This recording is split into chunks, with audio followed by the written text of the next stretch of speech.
ఓం కాత్యాయనాయ విద్మహే కన్యాకుమారి ధీమహి తన్నో దుర్గిః ప్రచోదయాత్. స్వాహా.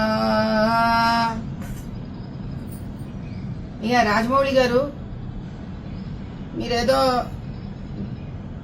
దేవుడు అనేవాడు లేడు లేదా నేను నమ్మను, అసలు ఆంజనేయ స్వామి అనేవాడు ఉంటే గనక ఇలా ఎందుకు జరిగింది, ఇలాంటి ప్రశ్నలు మీరు వేశారు కాబట్టి ఏదో కాస్త భక్తి మార్గంలో ఉన్నాను, ఒక చిన్న సలహా ఇస్తానండి. నచ్చితే తీసుకోవచ్చు, లేకపోతే వదిలేచ్చు, ఇబ్బంది ఏం లేదు.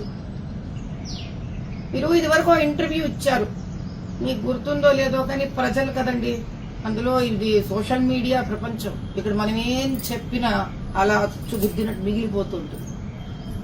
మీరు ఒకసారి అన్నారు, శ్రీకృష్ణుడు 16,000 మంది మంచి గర్ల్ ఫ్రెండ్స్ ఉన్నారు ఆయనకి, మంచి కమర్షియల్ హీరో, అందుకే నాకు బాగా నచ్చుతాడు ఆయన, మంచి స్టోరీకి దిట్టంగా ఉంటాడు హీరోలాగా.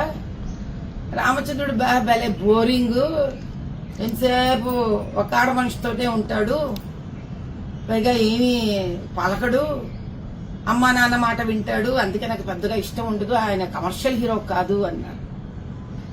ఒకసారి ఆలోచిద్దామండి, కృష్ణుడి నుంచి తీసుకోవాల్సింది భగవద్గీతలో కొన్ని ఉన్నాయి. ఫలితాన్ని ఆశించి ఏది చెయ్యకూడదు, నీవు చేసే కర్తవ్యాన్ని నువ్వు చెయ్యి, అంత ఇష్టం ఉండిపోని 16,000 గర్ల్ ఫ్రెండ్స్ అనిపించుకున్నాడు మీతో. ఆయన పాప ఏం చేద్దాం, కలియుగంలో ఇలా ఇలా ఇలా ఇలా ఏడ్చింది మా జీవితాలంతా. పోనీ ఆ భగవద్గీత కృష్ణుడు చెప్పినవని నేర్చుకున్నారా? లేదు. ఏకపత్ని వ్రతుడైన రామచంద్రుడు కలియుగానికి ఆదర్శ పురుషుడండి. బయట పోయి ఒక ఆడపిల్లని, ఆఫీసులో ఒక ఆడపిల్లని, స్త్రీలను వేధించే వాళ్లకు అలా వేధించకూడదురా.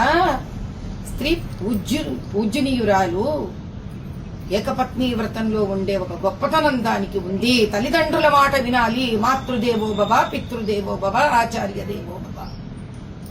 ఇవన్నీ నేర్పించిన వాడు రామచంద్రుడు. అయోధ్య రాజు రామచంద్రుడు. భారతదేశంలో సనాతన హిందూ ధర్మానికి పునాది రామచంద్రుడు. రామ రాజ్య నిస్వార్థ స్థాపనను నేర్పించిన వాడు రామచంద్రుడు.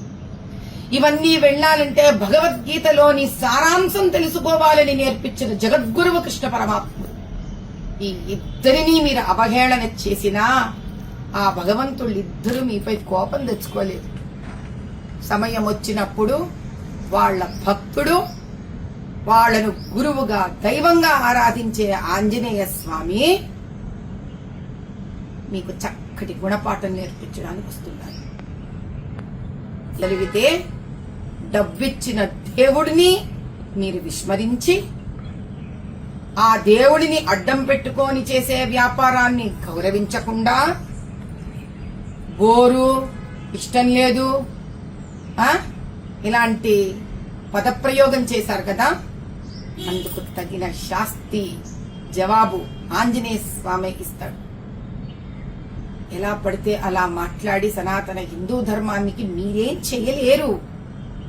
కానీ మిమ్మల్ని పూజించో, మిమ్మల్ని ప్రేమించో, మిమ్మల్ని అభిమానించే భక్తులకి మాత్రం మీరు ఎవరు అనేది మాత్రం తెలిసిపోయింది.